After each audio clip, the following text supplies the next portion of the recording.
Tonight, stay right where you are. You do not want to move and miss tonight's show. Former First Lady Laura Bush is going on the record, plus Senator Lindsey Graham, Governor Tim Pawlenty, Bill O'Reilly, Jon Stewart, and there is more.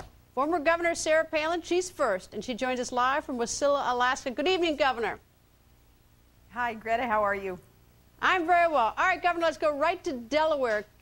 Can Christine O'Donnell win the United States Senate seat, and is she going to win?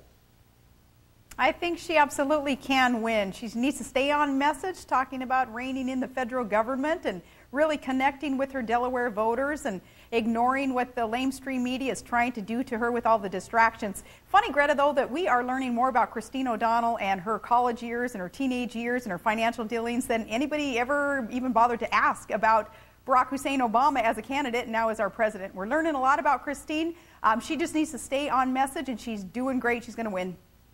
All right, she's getting a pretty aggressive reporting on her. So let me ask you the flip question. Her opponent, Chris Coons, is getting he's getting a lot of press, a lot of aggressive reporting on something he wrote apparently 25 years ago when he was in college about whether he's a bearded Marxist or not. Is that fair to go after him? With all the criticism of people saying it's not fair to go after her for her witchcraft, how in the world can it be fair to go after him about something he wrote 25 years ago?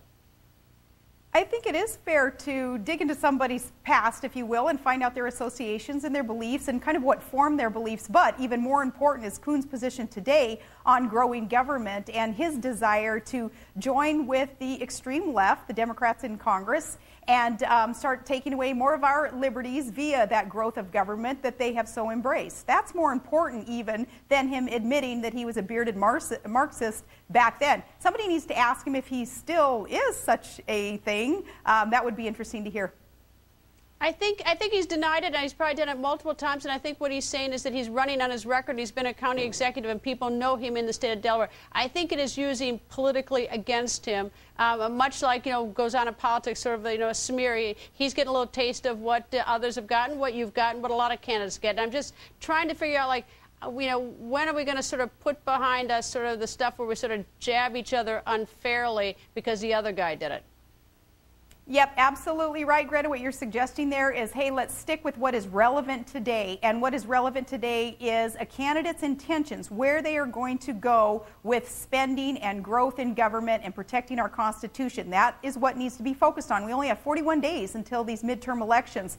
That is what voters who are quite wise in their research, in their collecting of information, that's what they want and need to know is, what is the intention of these candidates?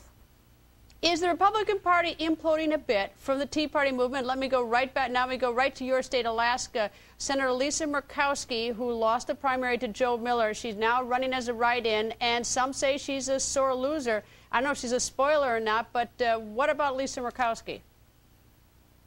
Well, you have to remember that after Lisa Murkowski was handed her job by her father, Frank Murkowski, who had served many years in the Senate, Lisa recently, of course, ran as a Republican, and she was essentially fired by the GOP primary voters. They said, no, thank you, no more of the same.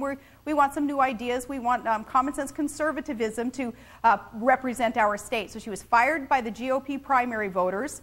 Then she tried to run as a libertarian. They said, libertarians don't like government necessarily. Lisa, you're not one of us. You can't run representing our party. So now she's running with the backing of many of the state's Democrats. So that seems to be kind of the mode of operation by a lot of liberals within the Republican Party, not real principled, not really grounded in where they stand on position, so doing whatever they can, saying whatever they can to get elected, and that's unfortunately where we see Lisa today.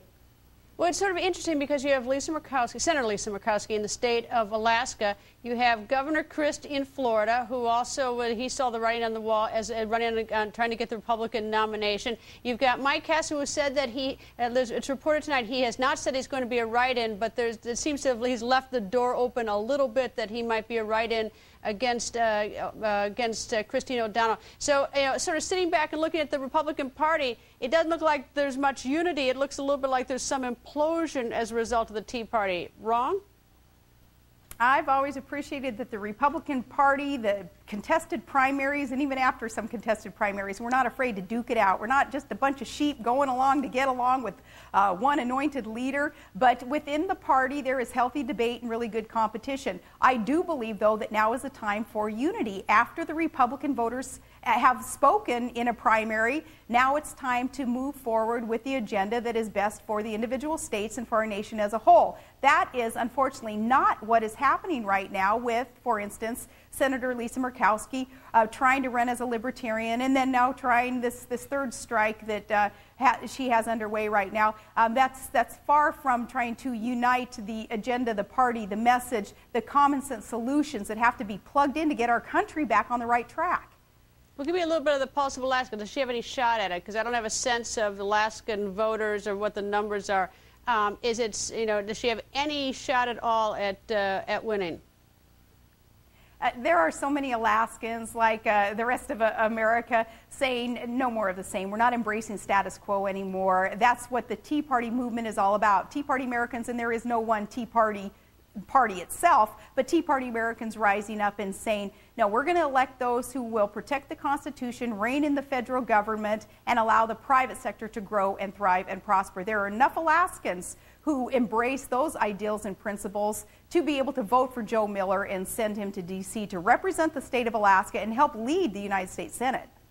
All right, now I think we probably played the soundbite the other day, and if not, I've seen it a number of times where you seem to leave the door open to run yourself. And so let me come right at you on that question.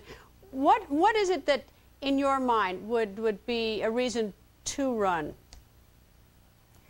A reason to run is if nobody else were to step up with the solutions that are needed to get the economy back on the right track and to be so committed to our national security that they are going to do all that they can, including fighting those on the extreme left who seem to want to dismantle some of our national security tools that we have in place. If nobody else wanted to step up, Greta, I would offer myself up in the name of service to the public, but I also know that anybody can make a huge difference in this country without a title, without an office, just being out there as an advocate for solutions that can work to get the country on the right track. And that's where I am now. It's a comfortable place to be. And if my candidacy wasn't good for my family, if it wasn't good for the common sense conservative agenda that needs to be adhered to, then certainly I wouldn't run. I don't need the title. I don't need for any kind of self-gratification or personal power seeking of my own to run for office.